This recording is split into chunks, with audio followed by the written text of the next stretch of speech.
AI will help you gain time. Company in Warsaw, they fired 2/3 of their IT developers because they are now using the API for GPT. If you want to innovate, you need to start from your own ideas and use AI to help you, for instance, check if someone else did it or not.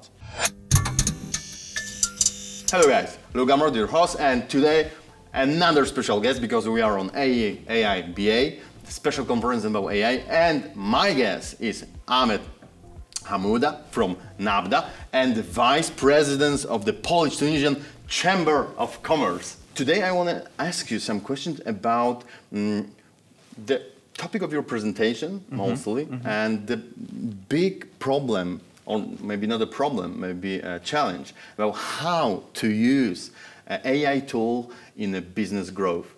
That's very important for me because in my company, that's what I'm responsible of, like for growth. Okay. So the AI tools for me, like I'll be asking like for me, and maybe our viewers look at the same point of view. Like, okay, maybe if I want to be better on that growth, it's the one of the... I will tell you because in NABDA we have also our own, let's say, department for media production, and my co-founder, I mean, he's the one handling it. So sometimes when we have something that is on the rush, we use Notion AI. Okay. And Notion is, for people who don't know it, is just like a note taker and a scheduler and project planner all in one. And it's different kinds of tools that is mixed on the same platform. So, it arrived at a point when you say, if you want to find something, you Google it. Yeah. Now, if you want to master something in a proper way and proper layout, Notion it. Okay, I use Monday. I don't know if you... Yes, but Notion AI in the part, it will help you make your script, make you plan what kind of shots you would use, and just with the prompt. Oh my God, love this it. is for you. This is specifically for media production. Okay, that's the part of our business because I'm much more into business strategy and marketing strategies. We are building strategies. So for me, on that level, like... on that you can also use Notion AI because everything that has tasks and project management that you make like strategy or layout. For instance, if you want to promote a product in a specific market, the steps are the same. So, and they repeat itself, So it will help you structure the main lines, and then you put your human touch to it to make it more, personalized and tailor-made for your client and for that product. But to save you times to write 5 to 7 pages on the different scope of things that repeat itself, that's when automation comes into place. And there where AI comes into place, because they will give you a response based on too much data and input that they will give you like a base of hints and tips and tricks that you might forget about. If you, I don't know, how many years have you done your diploma? 7, 10? Yeah, you 12, have you probably forgot what your teacher told you on that conference back in the day. So here comes with the AI. It will tell you need to do first step, second step, third step. Oh, you remember? Oh, yes, my professor told me to do it. But with the practice and doing, and you are all over the place. You are doing podcast now. You have I don't know what there, and you are thinking about the business proposal for tomorrow and the marketing thing in here. So AI will help you gain time and will make you gain confidence in your own creativity, because when you use it often, you will see that it is repeated itself. And you will see the difference between your input and its input. And so why we would call to a marketing agency if the AI can do it? Because we are missing the human touch, and because we are missing personalization and tailor-made stuff. I wanted to ask you that question because for me, when I'm thinking about business growth, I always thinking about business growth manager. Like that's the person like a growth hacker. Like a growth hacker is with a specific skills, very intelligent, very capability. And now when I'm thinking, okay, there is some AI tools who can help it. Maybe I don't need that.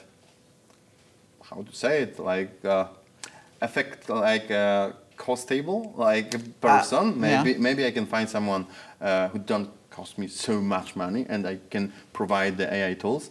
And then, like in the moment when I thought about that, hey, I just think, okay, but if I can give that kind of tools to a very capable man with senior position, you will see. Yeah.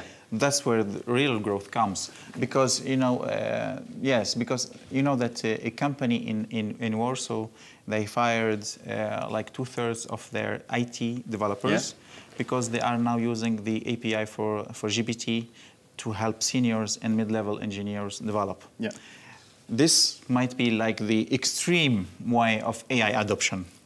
And why they did that? Because they hire interns, they don't stay, they hire junior developers, they need a lot of time to learn, and the company is losing money on that meantime because they are shipping late. Yeah. So here when comes the AI, like with the autopilot in a coding platform that helps you, because if you want to create, read, update, delete, this is the same thing that is done over and over again. So it gives you the layout, it gives you pieces of best things to do, for instance, to connect through Google account and get data on profile. So it gives you the best coding that is available to the community. So you would ask yourself as an IT company, why would I need junior developers? But the bad thing of that is if you don't invest in that human capital, who will become mid-level and senior after that?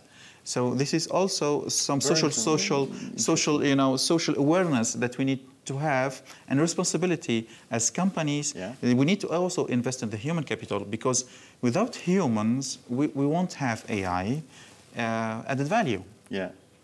AI is here to help us not make the same mistake twice and make better decisions. Okay. We should see it that way.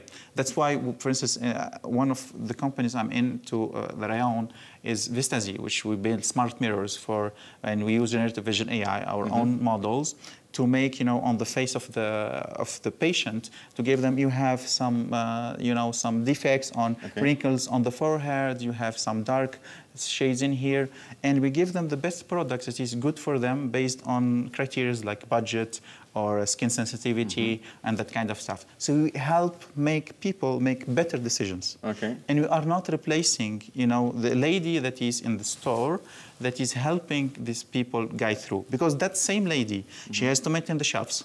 Sometimes she's the same as the cashier, and she's over the place. She cannot take care of 30 people at the same time.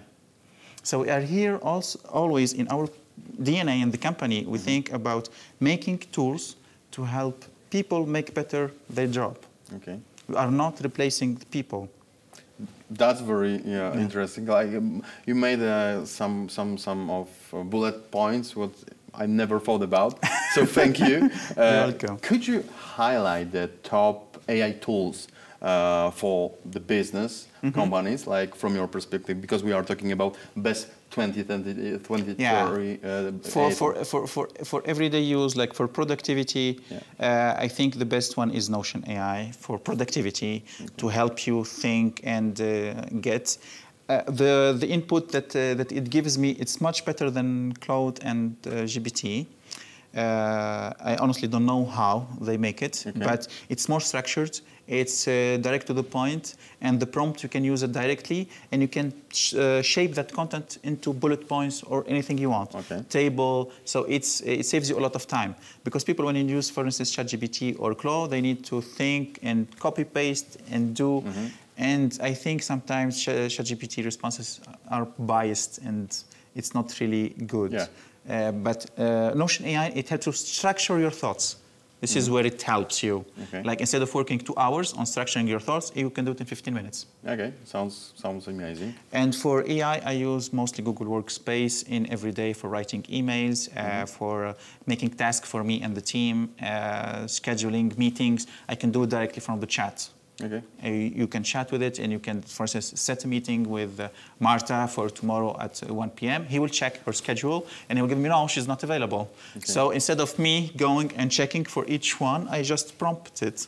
So it helps me a lot of time. So Google Workspace, for me, it's the one that AI, Google Workspace. Yes. Third one, maybe if you for presentations, Canva is the best, especially if you want to make your own content easily. They have generative fill for images. So if you don't have time, to take a picture for you and your team, you take a boring background, like the white one, and then using Canva, you can fill it with a nice building behind you, and it will do it for you. Okay, I tried it once.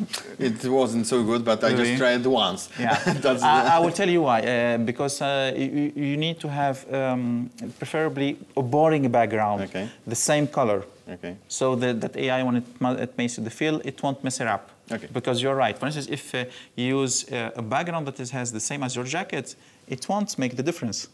Golden. Golden. So, and golden background, where do you find it? In Italy. What industries of business sectors do you believe will benefit the most from that AI tools?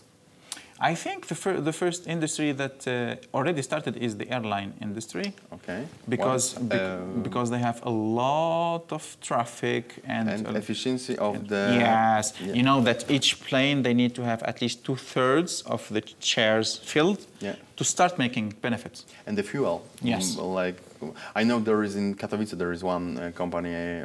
specializing on this? Yes, wow, yes. They're nice. very, very good. I try to work with them. Still waiting for the answer.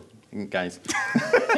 And I think the second one is the pharmaceutical industry. Okay. For instance, in our country, the first, let's say, big buyout exit for a company, it was InstaDeep, and they has been acquired by BioNTech. So pharmaceutical research is now getting more and more usage. So instead, and we had it in COVID, instead of developing the vaccine for 2 years, they made it in several months. Yeah. Okay, so when you look at next year, and you know that AI rapidly evolving, what prediction can you make about the kind of tools we might see in the business in the next year?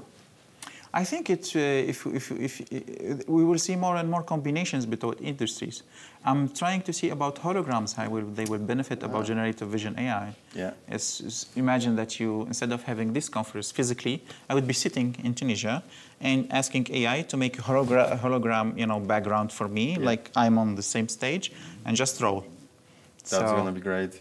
This is, I saw that holograms this year are more and more becoming democratized and more accessible. So I think maybe the next thing is to try to cross-cut industries and see it more giving more added value. Okay. So if you make, for instance, we have, for many years, we had a problem with VR. Yeah. People don't really cope very well with VR. But holograms is more and more natural. Because you see it, you don't need to put any glasses on, no things on your head and everything. So I'm pretty, even for us, internally we are taking a close eye to holograms because we want to bring the vision AI capabilities that we have now to holograms. Imagine if you can have a digital twin of yourself and see it, how it interacts with a pharmaceutical product, for instance, for skincare, and you can see the prediction in front of you on hologram. Oh my God, beauty business. Yeah. Like surgery. Yeah. That sounds interesting. But about, maybe come back to the processes, like business processes. The feedback process in the implementation of AI tools is very important. How you do that? Like how you... Our feedback? Yeah, probably like feedback mechanism. From customer relations, that kind of stuff. That's why I like the Google Workspace, because I have all the notes of all the meetings of the organizations and the clients in the same folder, and I can do the follow-up much more easily. That's why AI comes into place. And if I need to search for a specific note, it's easily found. I had problem before to do a follow-up. For instance, if you meet 14 to 15 people, it's not easy. For instance, for the conferences, I always use Folk app, and it helps me organize where I met these kind of people, what kind of follow-up I need to do, because it's a CRM tool, and it integrates directly with LinkedIn.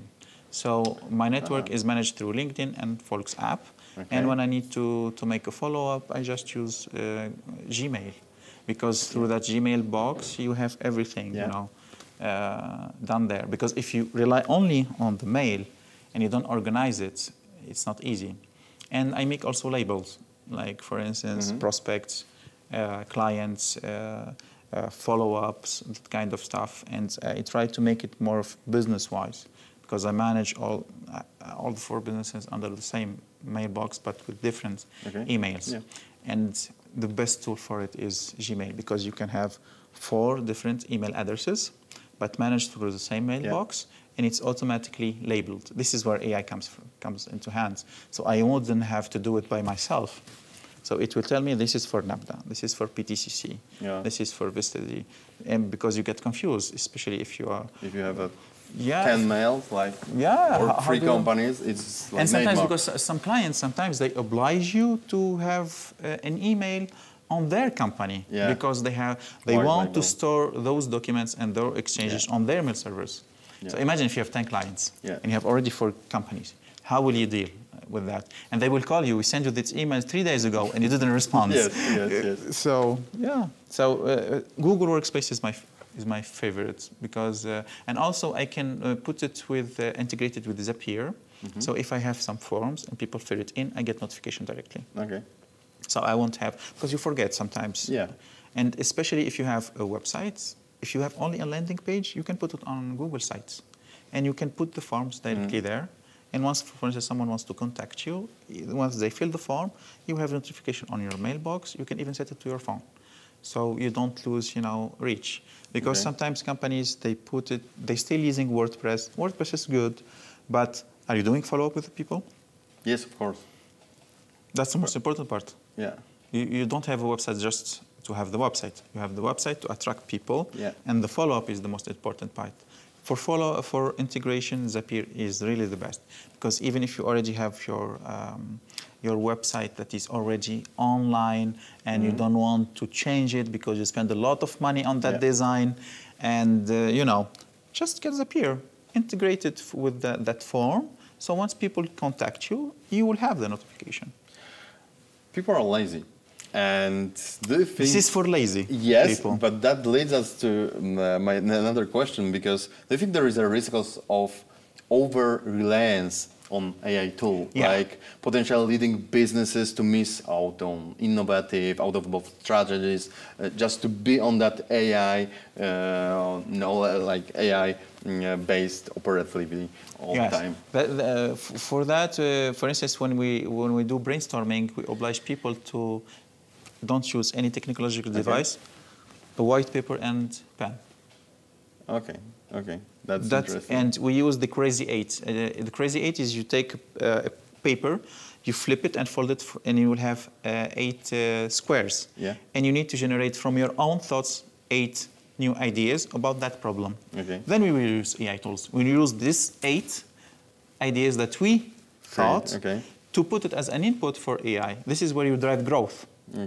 But relying only on AI, it will make you like anyone else, because AI is already trained on the ideas and thoughts that are already in the world. But if you want to innovate, you need to start from your own ideas and use AI to help you, for instance, check if someone else did it or not. Because many people, mostly startups, they will tell you, this is our innovative product, no one did it before us, and they will stay there. AI, they will have them tell if it's true or not. And you know that the best ideas we will have after we finish all of the ideas that we have. For instance, when we try to make a new service, we try to identify at least 30 personas of potential people, and then try to narrow it down. And we will do it by ourselves without the need of AI. Once we deliver that, we try to get every kind of idea we have until there is none. And then we try to put that input and distill it with AI to see if it's really good. But also there is a risk if you put data into AI, you need to read carefully on what AI platform that you are using, because they might tell you that they will use that data to train that model, so your ideas will be exposed to other people. So that is preferably that you use the GPT API, which they help you make, store your data in a protected instance, and you can ask them to not use it to train it, and especially if you have trade secret or that kind of stuff. So it's better to pay. It's only 29 euros, or dollars per month, but you are protected as a company than using the free one, and that is also based on the previous version. It's not updated. Yeah. So get all your ideas.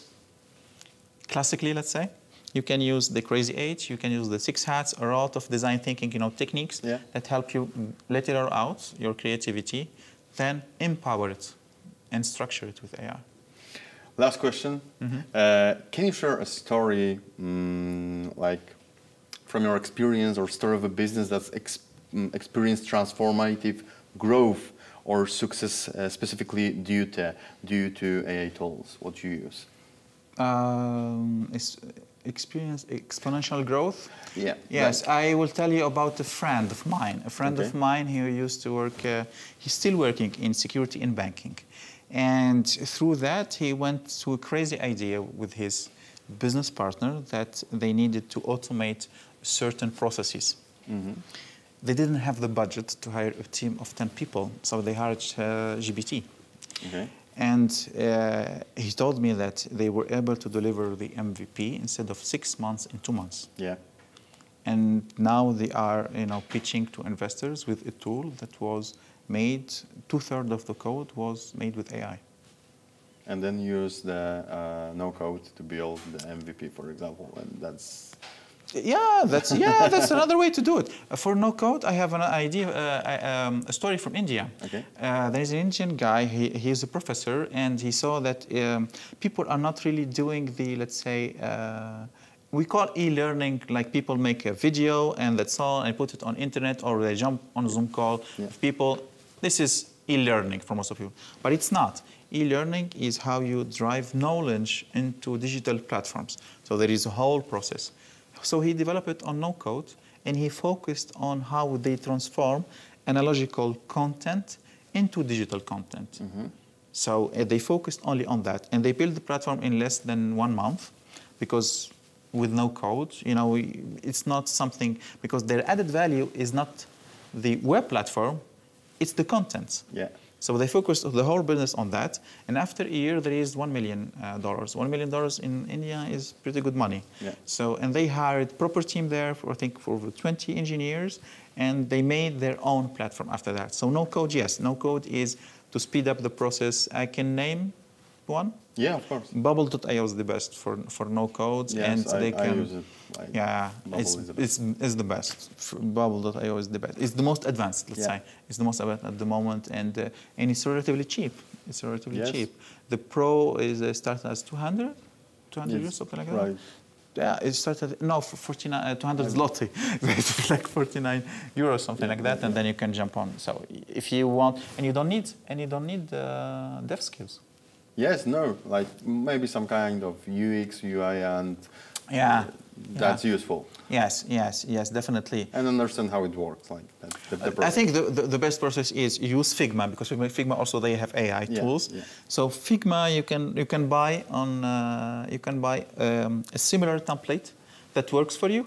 If you want to make it without calling to anyone, just buy the template around $20. Try to adapt it on Figma. Then there is a plugin that can put it directly to Bubble. Oh, yeah. Now, I've been, like a couple of months ago, I've been on Waze conference in Krakow. It's dedicated to UX designer mostly. And there were pitching for startups. And the pitching won, and I gave them one of the prizes. The company who used the tool to transform Figma designs to, that's my God. I think it's going to be future. Yes. There are already some plugins. They are limited to a certain point, but as you said, I think by a year from now, it will be the mainstream. It will be the mainstream. I try to convince clients, instead of hiring a whole team of engineers, invest in specifying the domain industry. What is your core value proposition? What is your core domain that you want? If you are in the tourism industry, for instance, focus on the tourism industry. The others, there are tools. Make it with no code. It will help to a certain point. Make a proof of concept that it works. Get the money, then hire the people.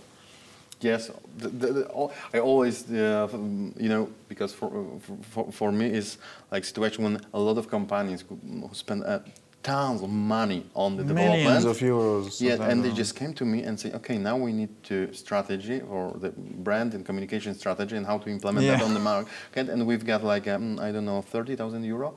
I said, where are the money? Like, guys, no, we invest everything in development. And like, why? Like, what do you want to do with that now? Like, it's impossible. Like, my God. So change that numbers and invest a lot of money on the first step of business.